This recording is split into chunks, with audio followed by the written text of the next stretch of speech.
January 2009. U.S. Airways Flight 1549 departs New York's LaGuardia Airport. There are 150 passengers on board, bound for Charlotte, North Carolina. The aircraft took off uneventfully, and very shortly after takeoff, they lost all engines as a result of birds. I caught something out of the corner of my eye, and slightly to our right, but still ahead of us, was a line of birds. And they were very, very close, too close for us to maneuver around. Whoa! After quickly assessing the situation, Captain Sully Sullenberger and First Officer Jeffrey Skiles realized that without engine power, they're not going to make it to any nearby airport. We're going to be in the Hudson.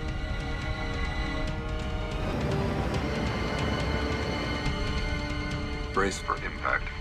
You need to be aware of your brace position. In many, many accidents, the cabin crew are trying desperately to get the passengers into the brace position, but because the passengers haven't read the safety features card, they don't know what that means. Get your heads down and stay down! Proper brace position is knees together, feet flat on the floor, body bent as far forward as possible, with arms wrapped under the legs or braced against the seat in front of you. Your body's going to be thrown forward, so if you can get yourself into that position beforehand, the amount of movement back and forth is going to be reduced and the level of injury will be less. In the cabin, the passengers prepare for the inevitable. All the passengers really started kind of pulling together, and somebody yelled out as we were going down, "Be ready at the doors!" The folks at the door says, "We're ready." Clay Presley does what all passengers should. He stays calm and tries to think ahead. So I started thinking about, if we're going to crash, I know I need to figure out where the exit rows are.